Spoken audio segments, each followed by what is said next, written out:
여러분 안녕하십니까? 중국 소식을 발빠르게 전하는 팅동입니다.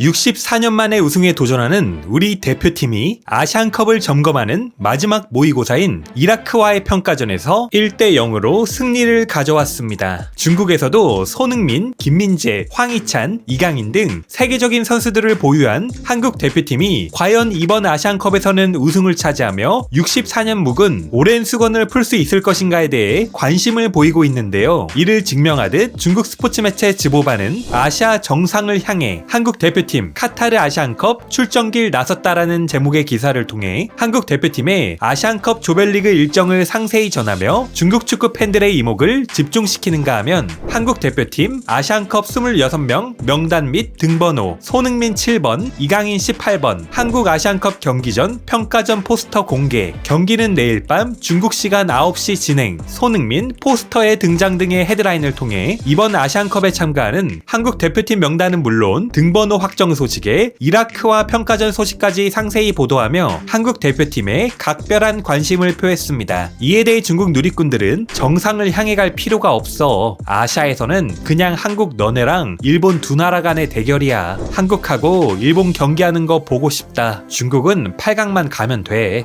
한국은 일본 녀석들 못 이기지. 한국은 왜 2부 리그 팀 데려와서 비공개로 경기하지 않는 거야 라는 댓글을 통해 아시아 축구에서 한국과 일본이 양대 산맥인 걸 모르는 사람이 없는데 뭐하러 성가시게 아시안컵을 하냐면서 한국이랑 일본이 붙으면 그게 바로 아시안컵 결승이라는 반응을 보이는가 하면 한국 같은 강팀도 전술 유출을 두려워하지 않고 경기 중계를 하는데 중국 같은 허접들이 비공개 경기가 웬 말이냐라며 조롱하는 반응도 빼놓지 않았습니다. 아울러 매체는 이라크전을 앞두고 한국 대표팀의 선발 명단이 발표되자 한국 대 이라크 선발 명단 김영권, 정우영, 이재성, 오연규 선발 출전이라는 제목의 기사를 통해 클린스만호가 손흥민, 김민재 등 핵심 유럽파 선수들을 벤치에 두고 경기를 시작한다는 소식을 빠르게 전하며 한국의 마지막 평가전에 관심을 불러일으켰습니다. 전반 39분 이재성 선수의 골이 터지자 즈보바는 한국 대표팀 10번 이재성 중포 같은 강력한 왼발슛으로 사각지대 겨냥 한국 1대 0으로 이라크 리드라는 제목으로 한국의 선제골 소식을 전했고 전반이 끝나자 매체는 바로 전반전 이재성 중거리 슛골 오연규 위협적인 장면 만들어 한국 1대 0으로 이라크 앞서라는 제목의 기사를 통해 한국과 이라크의 전반전 주요 장면을 자세히 설명했습니다. 계속해서 매체는 페널티 에어리어로 돌파해 들어가던 손흥민 골키퍼에 걸려 넘어졌지만 페널티킥 얻어내지 못해 평가전에서 권투할 뻔 이강인 발길질에 상대 선수는 얼굴 밀쳐 결국 레드카드 친선전 이재성 중거리 슛으로 득점 손흥민 교체 투입 한국 1대 0 이라크 등의 헤드라인의 기사로 한국과 이라크의 경기를 생중계하듯 보도했습니다. 우리는 이날 어이없는 심판의 판정과 이라크 대표팀의 거친 플레이에 가슴을 쓸어내려야 했는데요. 중국 축구 팬들은 한국과 이라크의 평가전을 어떻게 보았을까요? 그럼 계속해서 중국 누리꾼들의 생생한 댓글 반응 함께 보시겠습니다.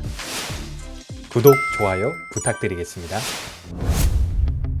아주 재밌는 사실은 그 4명이 경기에 안 나와도 한국은 지난 몇 년간 보여준 라인업 수준 그대로야. 이재성, 정우영이 이끄는 라인업 역시 아시아 탑5 실력이지. 일본을 제외하면 한국이 아시아 넘버2 형님이야. 스쿼드가 엄청 강해. 5대 5야. 아시아권에서는 한국이 일본보다 더 든든한 것 같아. 토트넘 미넨 팬들아 너희들의 염원이 이루어졌다. 손흥민과 김민재가 벤치에 있어.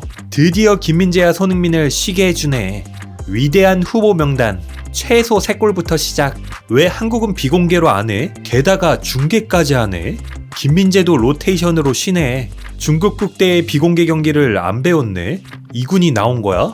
김영건은 아직도 은퇴 안 했네. 한국이 못 이기지. 너 일본 축구 팬이지? 일본 축구 팬들만 한국 헐뜯기를 좋아하지.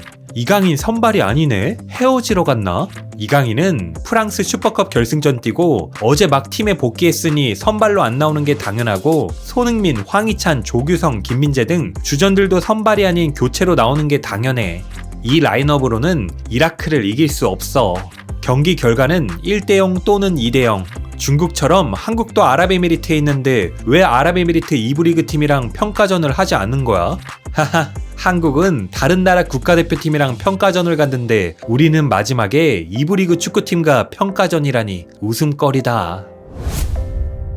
20년 전에 한국은 항상 중거리 슛으로 골을 넣었었지. 전통을 버리지 않았구나.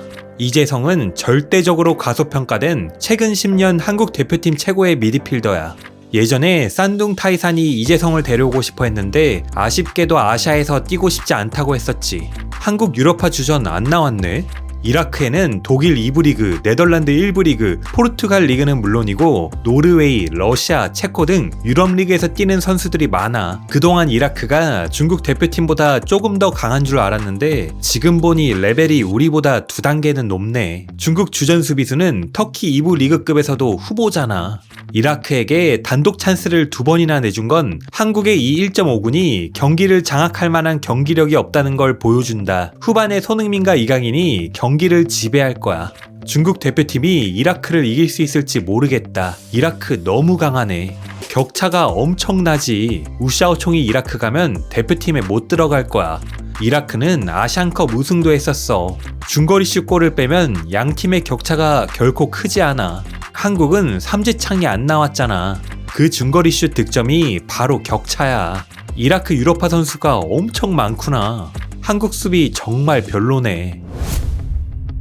이번 경기 보니까 한국이 일본을 이기지 못할 확률이 큰 것 같네. 한국 후방에 틈이 큰 것 같아. 이 경기 왜 비공개로 안 했대? 중국 국대랑 다르니까. 자신이 있으니까. 몇 년 전만 해도 우리 국대가 이라크와 실력이 비슷했는데 이 경기 보니까 이라크를 만나면 최소 3골 차로 지겠다. 10몇 년 전부터 이라크한테 졌어. 한국은 이라크 국대랑 경기하는데 중국은 UAE 2부 리그 팀과 경기했네. 이강인 이 성깔. 아시아에서 한국과 일본은 독보적인 레벨이다. 한국은 어떻게 이라크 같은 수준의 팀이 압박해도 당황하냐?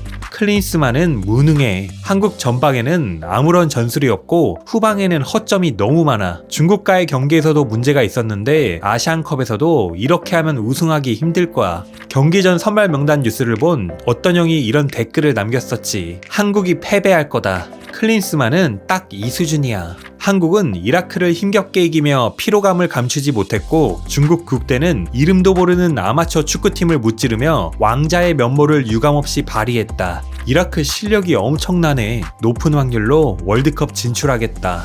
오늘의 팅동TV는 여기까지입니다. 가짜뉴스가 아닌 팩트만을 전달드리는 팅동TV를 구독과 좋아요로 응원 부탁드리겠습니다. 그럼 행복한 하루 보내십시오. 감사합니다.